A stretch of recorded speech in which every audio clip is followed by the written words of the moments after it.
Good evening friends.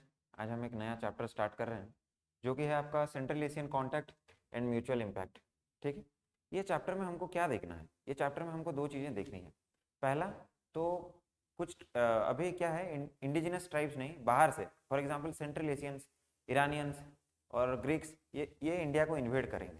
और क्योंकि वो इंडिजिनस नहीं है तो वो अपने साथ कुछ कल्चर, अपना कुछ रिचुअल्स वो लेके आएंगे और वो हम देखेंगे। हमारे जो इंडिया की जो कल्चर हुआ करता था या फिर जो हमारे रिचुअल्स हुआ करते वो एक दूसरे में एक्सचेंज होंगे और उसी को हमको पढ़ना है कि वो क्यों इन्वेड किए और कहाँ तक अपना एम्पायर फैलाया और उनके इन्वेजन की वजह से इंडिया में क्या इम्पैक्ट रहा। तो ये चैप्टर में ये क्लास में हम इसी को देखेंगे। अभी पहला क्वेश्चन तो ये उठता है कि वो इन्वेजन करेंगे ही क्यों? ठीक है, तो उसका सिंपल सा आंसर ये है कि हम देख रहे हैं कि मौर्यन एम्पायर जो है वो खत्म हो चुकी है। कैसा खत्म हुई कि मौर्यन एम्पायर का जो लास्ट रूलर है बृहद्रथ, उसको उन्हीं के मिनिस्टर जो हैं पुष्यमित्र शुंग, उन्होंने उनकी हत्या की और खुद गद्दी पे बैठ जा रहे हैं। और वो क्या कर रहे हैं, ब्राह्मणिज्म को प्रमोट कर रहे हैं।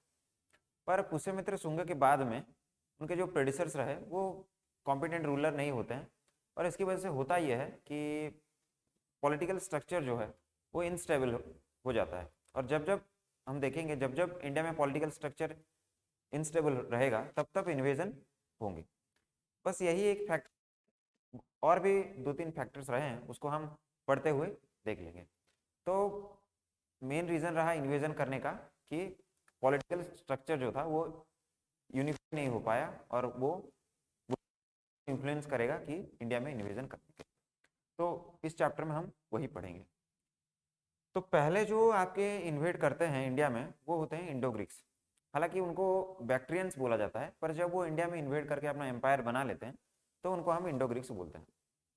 बाद हम संस्कृत टेक्स्ट में जब देखते हैं तो उनको यवनस करके मेंशन मिलता है हमको। अभी वो लोग क्यों इन्वेजन करेंगे? ठीक है, थोड़ा सा अगर आप मैप पे ध्यान देंगे तो आप देखेंगे ये आपका मौर्यन एम्पायर है, ये फैला हुआ है, ये आपका सेलुसिड एम्पायर है। अभी सेलुसिड एम्पायर को किसने बनाया? सेलुसिड एम्पायर को बनाया सेलुकस निकेटर ने। हम जब चंद्रगुप्त मौर्य को पढ़ रहे थे मौर्यन एम्पायर में, तब हमने देखा था कि इन दोनों के बीच में लड़ाई होता है और चंद्रगुप्त मौर्य इनको हराते हैं और उनकी बेटी से फिर चंद्रगुप्त मौर्य का मैरिज होता है। अभी वही सेलुकस निकेटर ने यहाँ पे सेलुसिड एम्पायर बनाया हुआ है। यहाँ पे जो इंडिया है, यहाँ पे मौर्यन एम्पायर वीक हो चुकी है, सेम सेलुसिड एम्पायर भी यहाँ पे वीक हो चुकी है। और यहाँ पे हैं आपके बैक्ट्रियंस जिनको हम इंडो ग्रीक्स बोलेंगे। तो अभी हुआ यह है कि यहाँ पे एक ट्राइब है यहाँ पे, इसका नाम है साकस। अभी ये जो है आपका ये वाला इलाका, सॉरी मैं कलर चेंज करता हूँ, वन सेकंड, हाँ ये रहा। तो ये वाला जो, सॉरी, यहाँ से ये वाला जो इलाका है ये है आपका बैक्ट्रिया। अभी हो ये रहा था कि जो साकस हैं उनके ईस्ट में है चाइना। ठीक है, उनके ईस्ट में जो है चाइना है। अभी उनका जो काम होता था वो था लूट मचाना। वो हमला करते थे और लूट इकट्ठा करके फिर अपना गुजारा करते थे। अभी क्या हुआ, चाइना में सेम टाइम पे हम देख रहे हैं यहाँ पे जो है आपका ग्रेट वॉल ऑफ चाइना बन जाता है, ग्रेट वॉल ऑफ चाइना। अभी साकस के लिए प्रॉब्लम है चाइना में घुसने को, तो उनका प्राइमरी टारगेट हुआ करता था ईस्ट जो कि था चाइना। अभी जब वो चाइना में ग्रेट वॉल ऑफ चाइना की वजह से घुस नहीं पाएंगे तो वो क्या करेंगे, अपनी जो इन्वेड करने की जो डायरेक्शन है उसको चेंज करेंगे और अभी वो इन्वेड करना स्टार्ट करेंगे बैक्ट्रियंस। ठीक है, जब वो बैक्ट्रियंस को इन्वेड करेंगे तो बैक्ट्रियंस क्या होंगे, नीचे की तरफ पुश होंगे। और जब ये नीचे की तरफ पुश होंगे तो हमको देखने को मिलेगा कि ये जब नीचे की तरफ पुश होंगे तो वो पहले हमला करेंगे सेलुसिड एम्पायर पे। ठीक है, और हम देख रहे हैं सेलुसिड एम्पायर का कंडीशन वीक है और सेलुसिड एम्पायर को जीतने के बाद में वो पुश करेंगे इंडिया की तरफ। और यही रीजन बना उनका इंडिया को इन्वेड करने का, बैक्ट्रियंस या फिर जिनको हम इंडो ग्रीक्स बोलेंगे। अभी जब वो इन्वेड करते हैं तो इन्वेड करके वो ये वाला इलाका आप देखिए, अफगानिस्तान से लेके नॉर्थ इंडिया का कुछ हिस्सा और ये गुजरात वाला इलाका, तो यहाँ तक वो इन्वेड कर लेंगे। इनमें से जो सबसे इंपॉर्टेंट इंडो ग्रीक रूलर रहे वो हैं आपके, पहले जो इन्वेड करते हैं इंडो ग्रीक रूलर वो आपके हैं जो इंपॉर्टेंट सबसे रहे वो है आपके मिनांडर, ठीक है। पर जो फाउंडर रहे इंडो ग्रीक एम्पायर के, जो फाउंडर रहे वो है आपके डेमेट्रियस, डेमेट्रियस वन, ये आपके फाउंडर रहे और ये आपके सबसे फेमस रहे मिनांडर, ठीक है। अभी इनका जो कैपिटल रहा, इनका जो कैपिटल रहा वो रहा सकाल, जिसको मॉडर्न डे आज हम मानते हैं सियालकोट होगा, सियालकोट, जो कि पंजाब में है। तो यहाँ तक इनका, ये उनका कैपिटल हुआ। इसके अलावा ये फेमस है एक दूसरे रीजन की वजह से भी। इन्होंने क्या किया था कि इन्होंने बुद्धिज्म को अपनाया था, बुद्धिज्म, इसी वजह से। और ये बुद्धिज्म को अपनाते हैं आपके नागार्जुना के अंडर, नागार्जुना, या फिर इनको हम देखते हैं नागसेना के नाम से भी हमको मेंशन मिलता है, नागसेना। इनके अंडर ये मिनांडर जो है वो बुद्धिज्म को अपनाते हैं। अभी जब वो बुद्धिज्म को अपना रहे होते हैं तो नागार्जुन और मिनांडर के बीच में बहुत सारी क्वेश्चन और आंसर जो कन्वर्सेशन है वो चलता है। मिनांडर बार बार नागार्जुन से क्वेश्चन पूछेंगे और नागार्जुन उनको आंसर देते रहेंगे, और इन्हीं मिनांडर के क्वेश्चन और नागार्जुन के आंसर्स, इन्हीं को बाद में कंपाइल किया गया और एक बुक लिखा गया जिसको आप जानते हैं मिलिंड पान्हो के नाम से। और मिलिंड जो है वो इंडिया में मिनांडर को ही बुलाया जाता था। तो ये बुक जो है वो इन दोनों के कन्वर्सेशन को एक्सप्लेन करता है, ये हमको देखने को मिलता है। अभी दूसरी बात जो है वो इन्वेट तो कर लिए, अभी उनके वजह से इंडिया में क्या क्या सिग्निफिकेंट या फिर क्या इम्पैक्ट रहा उनका। पहला इम्पैक्ट जो उनका रहा, इंडो ग्रीक रूलर जो थे उन्होंने गोल्ड कॉइन्स इशू किए, गोल्ड कॉइन्स पहला। और ये जो कॉइन्स थे इनमें हमको देखने को मिलते हैं रूलर्स के इमेज, रूलर्स इमेज। इससे पहले हम अशोक के टाइम पे, मौर्यन एम्पायर के टाइम पे, या फिर उससे पहले जो भी कॉइन्स देख रहे हैं वहां पे रूलर की इमेज नहीं हुआ करती थी। यहाँ पे पहली बार जो है वो रूलर की इमेज देखने को मिला। इसके अलावा ये जो कॉइन्स थे ये बाइलिंगुअल कॉइन्स थे, बाइलिंगुअल कॉइन्स, एक तरफ ग्रीक लिखा होता था और दूसरी तरफ पाली लिखा होता था। तो ये दो लैंग्वेज हमको देखने को मिलते हैं। इसके अलावा इनकी इन्फ्लुएंस में एक नया टाइप का आर्ट फॉर्म जो है इंडिया में डेवलप हुआ, जिसको आप जानते हैं गांधार आर्ट के नाम से, गांधार आर्ट के नाम से। और हम देखेंगे बाद में धीरे धीरे करके ये गांधार आर्ट फ्लरिश करेगा और ये बुद्धा की रेड सैंडस्टोन से बहुत अच्छी अच्छी मूर्तियां यहाँ पे प्रोड्यूस होंगी। इसके अलावा तीसरा जो इंपॉर्टेंट चीज इन्होंने इंट्रोड्यूस किया वो था आपका मिलिट्री गवर्नरशिप, जिसको हम जानते हैं स्ट्रैटिगोस के नाम से, STRA, स्ट्रैटिगोस। ये इसका मतलब होता है मिलिट्री गवर्नरशिप। इसके अलावा उन्होंने क्या किया था, जो हम एस्ट्रोलॉजी है ना, हमारे एस्ट्रोलॉजी में एक टर्म है होरा शास्त्र, होरा शास्त्र करके है ना, वो शायद ग्रीक लोगों से आया होगा ये हम एज्यूम करते हैं, क्योंकि वहां पे हमको होरोस्कोप करके एक टर्म हमको मेंशन मिलता है। इसके अलावा इन्होंने ग्लास वर्क्स भी इंट्रोड्यूस किए हैं इंडिया में, तो ये उनका इम्पैक्ट रहा इंडिया में। और क्योंकि उन्होंने गोल्ड कॉइन्स इशू किए थे तो इस तरह के जो उनके बारे में हिस्ट्री जानना थोड़ा इजी रहा। और इसके बाद से जितने भी रूलर्स आएंगे वो जितने भी कॉइन्स इशू करेंगे उसमें उनके इमेजेस होंगे, तो ये उनका इम्पैक्ट रहा। और इंडो ग्रीक्स जो हैं ये आए थे साकस की, क्योंकि उनको साकस पुश किए थे, इसी वजह से ये आए थे। अभी सेम साक ट्राइब जो है वो फिर से इन्वेड करना स्टार्ट करेगी, और वो क्या करेगी कि जो आपके इंडो ग्रीक रूलर्स हैं उनको वो गद्दी से हटा देंगे, इंडिया से उनको खत्म कर देंगे और अपना रूल बिठाएंगे। और फिर जो सेकेंड ट्राइब यहाँ पे इन्वेड किया इंडिया में वो है आपके साकस, ठीक है। अभी साकस क्या है, वो एक ट्राइब बन के नहीं आए थे जैसे इंडो ग्रीक्स आए थे, ये साकस जो है वो 5 ट्राइब्स में आए थे, 5 ट्राइब्स, 5 ट्राइब्स। कहाँ कहाँ बोलेंगे तो आप बोलेंगे अफगानिस्तान, पंजाब, मथुरा, वेस्टर्न इंडिया और आपका अपर डेक्कन, ठीक है। ये इस तरह के ये 5 ट्राइब आए थे। और उनमें से जो ट्राइब जो सबसे फेमस रहे वो रहे वेस्टर्न, ये वाला इलाका जो आप देख रहे हैं, यहाँ के रूलर रहे जिनको हम जानते हैं रुद्र दमन के नाम से, रुद्र दमन के नाम से ये फेमस रहे साकस में से। क्यों? क्योंकि रुद्रदमन जो है वो 2 स्टेप लेते हैं। पहला स्टेप वो लिए, उन्होंने सुदर्शन लेक को रिपेयर करवाया। सुदर्शन लेक ये आपका ये काठियावाड़ रीजन में आता है, काठियावाड़ रीजन में आता है। और इसको सुदर्शन लेक को बनाया था आपके मौर्यंस ने, क्योंकि जो काठियावाड़ वाला इलाका है वो ड्रॉट प्रोन रीजन है, तो इससे एग्रीकल्चर में प्रॉब्लम ना हो, इसी वजह से उन्होंने सुदर्शन लेक बनाया था, जिसको कि रुद्रदमन रिपेयर करता है। इसके अलावा ये संस्कृत जो है इसको पैट्रोनाइज करते हैं, और संस्कृत को जब पैट्रोनाइज करेंगे तो संस्कृत का एक नया फॉर्म यहाँ पे डेवलप होता हुआ हमको नजर आता है, जिसको हम बोलते हैं काव्य स्टाइल। काव्य स्टाइल।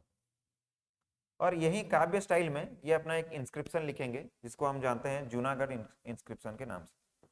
जूनागढ़ इंस्क्रिप्शन ये, और यहाँ पे हमको काव्य स्टाइल में देखने को मिलता है। अभी जो साक ट्राइब थी वो बहुत डोमिनेट रहती है तकरीबन 100 सालों तक, और फिर हमको देखने को ये मिलता है कि साक ट्राइब को फिर रेजिस्टेंस मिलना स्टार्ट होता है। अब रेजिस्टेंस मिलना स्टार्ट होता है 57 58 एडी के आसपास इनको रेजिस्टेंस मिलना स्टार्ट होता है। और ये जो आप देख पा रहे हैं कि ये जो उज्जैन है, उज्जैन यहीं के रूलर होंगे आपके विक्रमादित्य। विक्रमादित्य ये क्या करेंगे 57 58 एडी में साकस को हराएंगे, और तब से हम देखेंगे कि विक्रमादित्य को बहुत सारे रूलर्स एज ए टाइटल लेना स्टार्ट करेंगे। और इनमें से जो सबसे फेमस रूलर रहे जो कि विक्रमादित्य को एज ए टाइटल लेते हैं, वो होते हैं आपके गुप्त डायनेस्टी के। गुप्त डायनेस्टी के होते हैं आपके चंद्रगुप्त सेकंड, जो इसको विक्रमादित्य को एज ए टाइटल करते हैं। इस तरह से एक्चुअली में हमको 17 किंग्स मिलते हैं जो कि विक्रमादित्य एज ए टाइटल लेंगे। उनमें से सबसे फेमस रहे आपके चंद्रगुप्त टू। फिर हुआ ये कि ये भी धीरे धीरे डिक्लाइन करना स्टार्ट करते हैं, और इनकी जगह जो लेते हैं वो होते हैं आपके पार्थियंस। ठीक है, जो हम पहला स्लाइड में हम देख रहे थे, ये वाला, ये जो पार्थिया है ये है ना, ये यहाँ पे इन्वेड करना स्टार्ट करेंगे। और जो पार्थियंस रहे वो आपके ईरानियन ट्राइब्स रहे। ठीक है, ये आपका उनका ज्योग्राफिकल एक्सटेंट आप देख सकते हैं, है ना। पार्थियंस इन्वेड करते हैं। इनके टाइम पे एक सिग्निफिकेंट इवेंट ये रहा कि क्रिश्चियनिटी पहली बार इंडिया में हमको देखने को मिलता है। जो सेंट थॉमस है, सेंट थॉमस, ये क्रिश्चियनिटी को प्रीच करने के लिए इंडिया में पहली बार आए होंगे, ये हमको देखने को मिलेगा। और जो पार्थियंस है ये याद रखेंगे आप, ईरानियन ट्राइब थे, ईरानियन ट्राइब थी। और इनके टाइम पे जो सिग्निफिकेंट इवेंट रहा वो आपका सेंट थॉमस यहाँ पे क्रिश्चियनिटी को प्रीच करने के लिए आते। और इनके बाद जो आई ट्राइब वो है आपकी कुसानस। ठीक है, इनको हम टोचरियंस भी बोलते हैं। 1 मिनट, इनको हम टोचरियंस भी बोलते हैं, टोचरियंस। ठीक है, कुसानस ये भी 2 ट्राइब में आए थे, और फिर ये आप उनका एम्पायर देख सकते हैं, अफगानिस्तान से फैला हुआ है, तकरीबन नॉर्थ इंडिया का लगभग पूरा नॉर्थ इंडिया आ जा रहा है। तो ये अपना एम्पायर फैलाएंगे, और इनमें से जो सबसे फेमस रूलर रहेंगे आपके कुसानस में से वो रहेंगे आपके कनिष्क। कनिष्क क्यों वो फेमस रहेंगे? 2 रीजन की वजह से। पहला रीजन तो ये कि इनके अंडर आपका जो 3rd बुद्धिस्ट काउंसिल होगा वो इनके अंडर होगा। दूसरी वजह से जो वो फेमस रहेंगे वो रहेंगे आपके, वो एक अपना एरा स्टार्ट करते हैं 78 एडी। ये क्यों इंपॉर्टेंट है? क्योंकि आज भी जो है इंडियन गवर्नमेंट इसी टाइम को यूज करती है एज ए कैलेंडर। अभी ये जो 3rd बुद्धिस्ट काउंसिल हुआ, इसका इंपॉर्टेंस ये है कि यहाँ पे जो हम देखते हैं बुद्धिज्म में डिवाइड आया महायान और हीनयान करके, महायान और हीनयान करके बुद्धिज्म में डिफरेंस आया। ये कनिष्क का जो रूल रहा इसमें वो इसी वजह से इम्पोर्टेंट रहे। इसके अलावा इनको फोर्ट बनाने के लिए भी फेमस माना जाता है। और कुसानस जो थे वो सेंट्रल एशियन ट्राइब थे, और उनकी वो क्या थे, वो अच्छे घुड़सवार थे। तो जब हम सिग्निफिकेंस देखेंगे इनका लास्ट में, तो हम देखेंगे कि ये बहुत अच्छी मिलिट्री में ये बहुत अच्छी चीज़ें इंट्रोड्यूस करते हैं। फॉर एग्जांपल जैसे घुड़सवार हो गए, एक फुट फुट स्टिरअप हुआ, जो घोड़े पे चढ़ने के लिए जिस पे पैर रख के चढ़ा जाता, तो वो सब। उसके अलावा वो टर्बन जो है, बूट्स इंट्रोड्यूस करेंगे, हेलमेट इंट्रोड्यूस करेंगे, तो हम देखेंगे कि वो इंट्रोड्यूस यहाँ पे करते हैं। और फाइनली कुसानस को रिप्लेस करके जो आए आपके, वो है आपके इंडो सैसनियंस। ठीक है, इंडो सैसनियंस जो है वो ज़्यादा बड़ा इलाका कवर नहीं कर पाते। ये आपका इंडस रिवर यहाँ से बह रहा होता है ऐसा करके, और सॉरी थोड़ा गलत हो गया, ठीक है, ये इंडस रिवर ऐसा। और उनका जो मेन पॉलिटिकल एक्टिविटी रहता है वो यहीं पे होता है, जो आपके लोअर बेस जो होता है इंडस रिवर का निचला हिस्सा, lower basin of Indus river, तो वहाँ पे उनका मेन पॉलिटिकल एक्टिविटी रहा। और हम ये देखते हैं कि ये जो ये लोअर बेसिन वाला इलाका है, ये उसी को नाम देंगे आपका, ये जो इलाका जो उन्होंने कब्जा किया है उसको उन्होंने नाम देंगे आपका हिंदू, है ना। वो जो ये नदी थी इंडस रिवर, इसको सिंधु नदी बोला जाता है, तो उसी के इन्फ्लुएंस में इन्होंने वो नाम रखा था हिंदू करके। और बाद में हम देखेंगे तकरीबन आपके जो हैं 262 एडी के आसपास, 262 एडी के आसपास हम देखेंगे ये इलाका को वो बोलेंगे हिंदुस्तान। ठीक है, ये इलाका बदल जाएगा और इसको वो नाम देंगे हिंदुस्तान करके। और हम देखेंगे ये हिंदुस्तान टर्म तब से चला आएगा जब जब तक आपका मुगल एम्पायर जब तक डिक्लाइन नहीं करेगा, तब तक ये जो हिंदुस्तान नाम का टर्म है वो चलता ही जाएगा। तो ये थी आपकी जितनी भी सारी ट्राइब्स थी वो ये रही, और ये हम देख रहे हैं वो एक के बाद एक को रिप्लेस करके दूसरा, और दूसरे को रिप्लेस करके तीसरा, इस तरह से वो इन्वेड कर ही रहे हैं। अभी उनका थोड़ा सिग्निफिकेंस देख लेते हैं, क्या सिग्निफिकेंस रहा उनका। पहला हम ग्रीक्स का बात कर चुके हैं, स्ट्रेटिगोस मिलिट्री गवर्नरशिप, होरोस्कोप जो आप होरा शास्त्र जो हम टर्म देख रहे थे। इसके बाद ड्रामा, ग्रीक में एक टर्म है ड्राचमा करके, वहां से हम मानते हैं कि ड्रामा आया होगा। उसके बाद जो थिएटर है, थिएटर वो भी शायद वो इंट्रोड्यूस किए होंगे। और हम कॉइन्स के बारे में बात कर रहे थे, ये आप देख सकते हैं, ये ग्रीक रूलर के इमेज है। और दूसरी तरफ हम देखते हैं दो तरह के हमको लैंग्वेज देखने को मिलते हैं, तो ये बाइलिंगुअल कॉइन्स हैं और वहाँ पे रूलर्स की इमेज भी हमको देखने को मिल रहा है। इसके बाद आपके जो साकस और कुसानस हैं, अब थोड़ा ये इमेज पे अगर ध्यान देंगे तो आप देख पाएंगे कि ये उनका फुट फुट टो स्टीरअप बोलते हैं जिसको, वहाँ पे है। उसके अलावा ये जो घोड़े के मुंह पे जो होता है, ठीक है, रेंस जिसे बोलते हैं, वो भी वो इंट्रोड्यूस कर रहे हैं। उसके अलावा टर्बन, ट्यूनिक और लॉन्ग कोट, है ना। हम ये मानते हैं कि ये जो लॉन्ग कोट है शायद यही आज जो हम शेरवानी बोलते हैं, ठीक है, शेरवानी, ये शायद यहाँ से आया है लॉन्ग कोट। ठीक है, उसके अलावा बूट, हेलमेट, कैप और ट्राउजर ये इंट्रोड्यूस कर रहे हैं। और दूसरा वो बंट ब्रिक और टाइल्स यूज कर रहे हैं, बोथ फॉर फ्लोरिंग और रूफिंग, दोनों के लिए ये बंट ब्रिक्स यूज करते हैं। और टाइल्स शायद इन्होंने इंट्रोड्यूस किया होगा, ये हम एज्यूम करते हैं। उसके अलावा रेडवेयर पोटेरी और स्प्रिंकलर, पानी जो डालने के लिए यूज होता है स्प्रिंकलर, ये वो लोग इंट्रोड्यूस करते हैं। इसके अलावा दूसरा जो सबसे इंपॉर्टेंट चीज वो इंट्रोड्यूस करते हैं इंडिया में, वो है फ्यूडलिज्म। फ्यूडलिज्म, फ्यूडलिज्म क्या होता है, जैसे आज हमारा पॉलिटी है कि सेंटर में पीएम हेड रहेंगे और स्टेट में आपके सीएम रहेंगे, उसी तरह से फ्यूडलिज्म मतलब king of Kings, king of Kings ये रहेगा। ये एक एक स्टेट रहा और वो बीच में डिवाइड होगा, और ये जो हर इलाका है वहाँ का एक किंग होंगे जो कि अपने जो हेड होंगे उनको वो ट्रिब्यूट पे करते रहेंगे, है ना। और इसको हम बाद में देखेंगे कि यहाँ से जो फ्यूडलिज्म स्टार्ट हुआ वो टिल मुगल एम्पायर चलता रहेगा। उसके बाद सटरअप सिस्टम, इसका मतलब होता है डुअल रूल। डुअल रूल मतलब किंग और जो प्रिंस है, रॉयल प्रिंस, वो दोनों ही यहाँ पे रूल करेंगे, इसको हम देखते हैं। इसके अलावा स्पीयर, लेंसेस एंड स्पीड, एक जो हम भाला जिसे बोलते हैं, वो एक नए तरह का भाला रहा जिसको इंट्रोड्यूस करते हैं। और रिलीजन में हम ये देख रहे थे कि बुद्धिज्म का तो हमने देखा, उसके अलावा विष्णु और शिविज्म को भी वो एक्सेप्ट करते हैं। जैसे फॉर एग्जांपल हम लेते हैं, देखते हैं एक कुषाणा रूलर होंगे जिनका नाम वासुदेव होगा, हालांकि वो सेंट्रल एशियन ट्राइब्स थे, पर वो क्या करेंगे, इंडियन नेम्स को भी लेंगे। तो इससे पता लग रहा है कि वो इंडिया की जो कल्चर है, डाइवर्सिटी कल्चर है, उसमें वो इंटीग्रेट हो जा रहा है। अभी इसके बाद हमको ये देखने को मिलेगा, जो गांधार आर्ट हम बात कर रहे थे, ग्रेको रोमन स्टाइल, इनका जो गांधार आर्ट रहा या फिर जो ग्रीक आर्ट रहता है उसको हम पता लगाते हैं बालों से। उनका बालों पे बहुत ज़्यादा मतलब पॉइंट था उनका। तो वो बालों पे बहुत ज़्यादा फोकस करते थे, और इससे हम देखते हैं बुद्धा की इमेजेस बाद में बनती हैं और पैनल्स भी बाद में बनने लगेंगी। इसके अलावा ये कनिष्क है, कनिष्क का हेडलेस स्टैचू हमको देखने को मिला यार। यहाँ पे हम देख सकते हैं ये लॉन्ग बूट्स हैं आपके, है ना, ये लॉन्ग कोट है आपका, और फिर ऊपर हेड तो नहीं मिला, पर माना जाता है क्योंकि ये मिल रहे हैं तो वो ट्यूनिक, टर्बन और हेलमेट भी इंट्रोड्यूस करते हैं।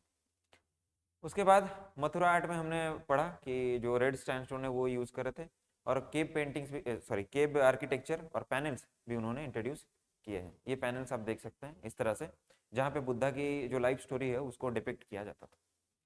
और उसके बाद कुछ बुक्स इनके टाइम पे जो डेवलप हुए, वो इंपोर्टेंट बुक्स हम देखते हैं। एक तो संस्कृत में हमने देखा था काव्य स्टाइल, रुद्रदमन के अंडर जूनागढ़ इंस्क्रिप्शन में था। उसके बाद अश्व घोष लिखते हैं बुद्ध चरिता, है ना, और उसमें एक पार्ट है सुंदरानंद, वो भी काव्य स्टाइल में लिखा होगा, ठीक है। और बुद्ध चरिता का मतलब होता है लाइफ टीचिंग्स ऑफ बुद्धा। उसके बाद महायान बुद्धिज्म बना था, हम ये देख रहे थे, और उसमें आवादन आए जिसका मतलब लाइफ टीचिंग होता है। और उसमें फिर दो तरह के राइटिंग सेट्स आए, एक है महावस्तु और एक है दिव्य वस्तु। उसके बाद बत्सायन जो होते हैं वो किताब लिखते हैं आपके कामसूत्र। और फिर ये होरोस्कोप हम देख रहे थे, चरक, वो चरक संहिता लिखते हैं। और चरक संहिता जो है वो जो है वो लिखा होता है आपके आयुर्वेद के ऊपर, आयुर्वेद। और यहीं से आपका जो औषधि करके जो टर्म है मेडिसिन के लिए, वो यहाँ से आया है। और जो यहाँ पे जितने भी सारे मेडिसिन लिखे हुए हैं वो प्लांट और हर्ब, इन दोनों के जो मिक्सचर है इनके बारे में लिखा हुआ है कि किसको कितना मात्रा में मिला के अब मेडिसिन बना सकते हैं। तो यहाँ से हमको ये देखने को मिल रहा है कि केमिस्ट्री जो है, केमिस्ट्री में और मेडिसिन, इन दोनों फील्ड में हम डेवलपमेंट दे सकते हैं। उसके बाद हम सुश्रुत को जानते हैं, वो फिजिशियन ऑपरेशन वगैरह करना, ये सब के लिए वो फेमस रहे। तो ये रहा जो उनका इन्वेजन और उनका जो म्यूचुअल कॉन्टैक्ट हमारे साथ रहा, और उसकी वजह से जो एक दूसरे के साथ जो कल्चरल या फिर एक्सचेंज रहे, वो हमने इस चैप्टर में देखा। तो ठीक है, चैप्टर में मिलते हैं। Thank you.